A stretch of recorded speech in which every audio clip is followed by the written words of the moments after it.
Olá, queridos amigos, um lindo dia na presença do Senhor. Você que está acordando, você que está nas primeiras horas do dia, ou quem sabe você que está já nos acompanhando à noite, já passou todo o dia, já passou por muitas coisas, não importa.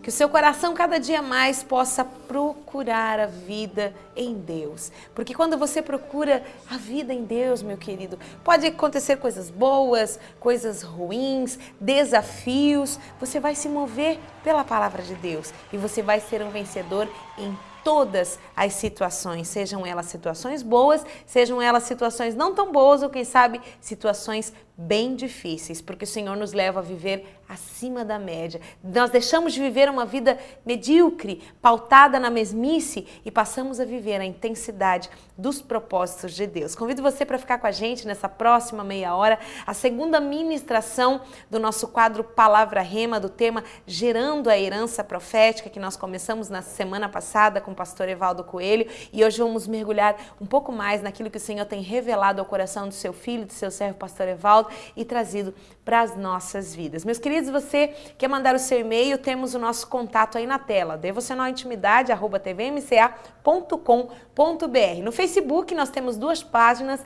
onde você pode encontrar os nossos vídeos, as nossas palavras, tudo você encontra nas redes sociais. Abra o seu coração para o que Deus tem para você nesse dia, porque grandes coisas o Senhor pode revelar de uma simplicidade que vai te impactar profundamente. Pegue a sua Bíblia, o seu caderno, aquilo que você usa para anotar, mas principalmente rasgue o seu coração, porque tem palavra rema de Deus para nós.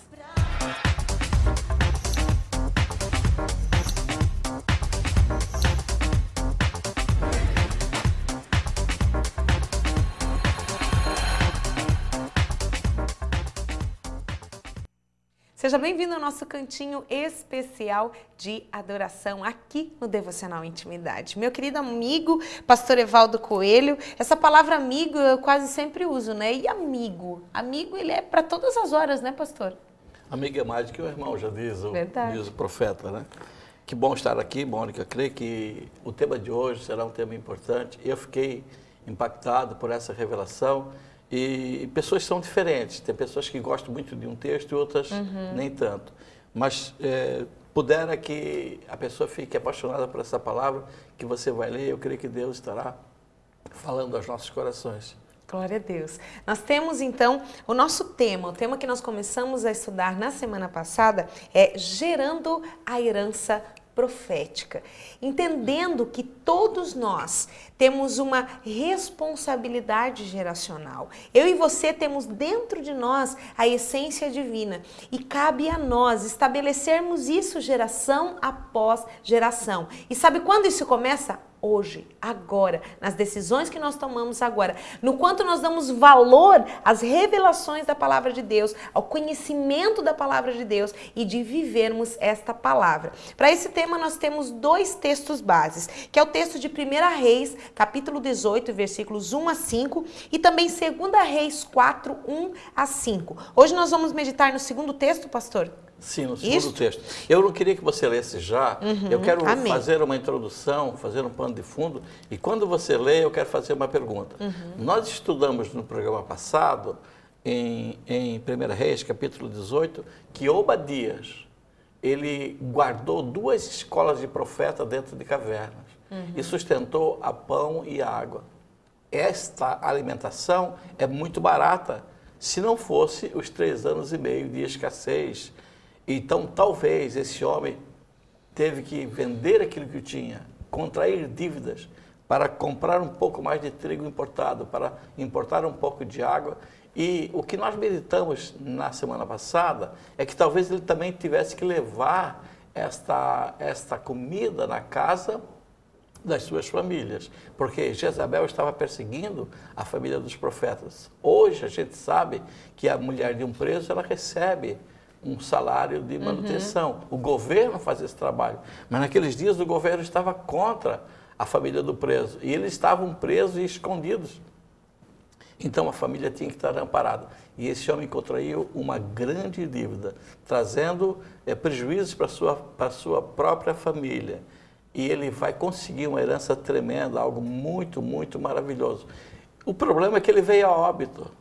logo em seguida. Quer dizer, o homem fez o bem para os profetas, deixou sua família numa situação muito difícil e ainda vai a óbito. E o texto que você vai ler vai nos aclarar muito, vai trazer uma luz muito forte para esse texto, e eu creio que a vida do querido telespectador nunca mais será a mesma, porque ele será impactado por essa palavra, assim como eu fui impactado por essa palavra. Você pode ler? Amém, glória a Deus. Vamos ler então 2 Reis, capítulo 4, versículos também 1 ao 5, como é 1 ao 5 do capítulo 18 de 1 Reis. Então a palavra nos diz assim: Eliseu aumenta o azeite da viúva. Certa mulher das mulheres dos discípulos dos profetas clamou a Eliseu, dizendo: Meu marido, teu servo, morreu, e tu sabes que ele temia o Senhor. É chegado o credor para levar os meus 2 filhos para lhe serem escravos. Eliseu lhe perguntou: Que te hei de fazer? Dize-me o que é que tens em casa. Ela respondeu: Tua serva não tem nada em casa, senão uma botija de azeite.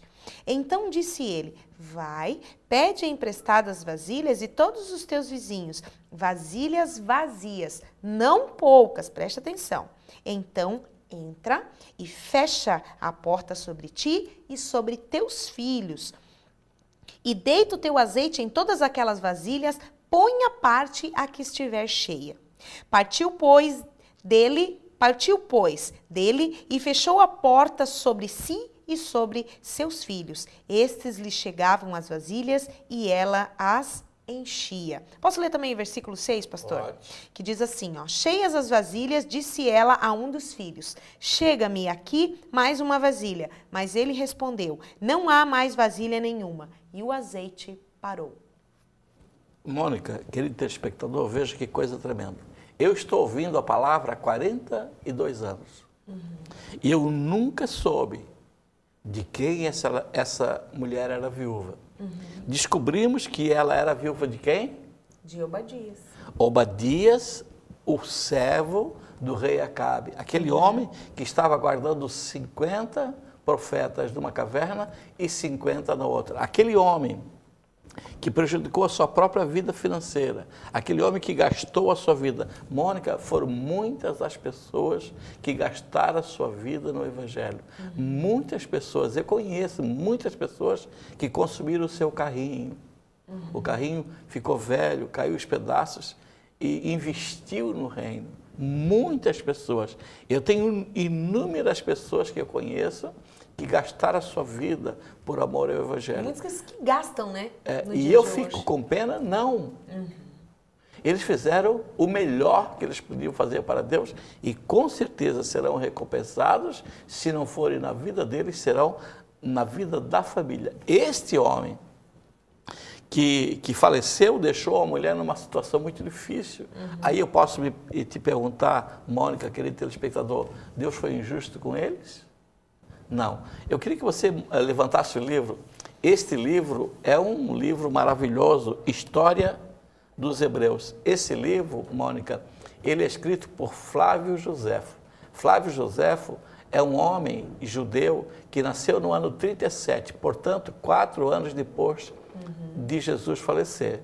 E ele viveu até o ano 103. E ele era um escritor, não um escritor convertido, mas um judeu da tribo de Benjamim. Então ele estava escrevendo esta história sem parcialidade, né? Sem ficar de um lado só. Então ele estava escrevendo, e aqui na página 433, no capítulo 2, Flávio Joséfo diz que a viúva é a viúva de Obadias. Você vai ler? Ele fala aqui, eu vou ler um pouquinho para o telespectador, né? Você que está do outro lado acompanhar com a gente, porque isso é estudar a palavra. Se você for dar uma olhadinha agora na nossa mesa aqui, eu vou pedir para o Lucas dar uma passadinha na mesa. Na verdade, ela está até pequena, porque a gente está com Bíblia, o pastor está com uma Bíblia de uma versão, eu estou com outra, eu estou com esse caderno aqui, com, né? Com esse livro, com o grego aqui do ladinho, no celular e as nossas anotações. Então, quando a gente começa a estudar a palavra de Deus, a gente vai para várias fontes de pesquisas segundo o coração de Deus. Então aqui você pode observar que a nossa mesa está pequena, né, pastor? E quem é esse pesquisador? É um dos pais da igreja, chamado Flávio Joséfo, reconhecido por todas as pessoas evangélicas, e este livro é da CPAD,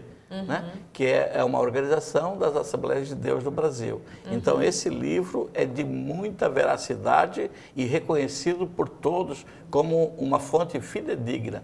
E eu sempre gosto de falar o assunto e dizer onde eu fiz a pesquisa, a fonte de pesquisa.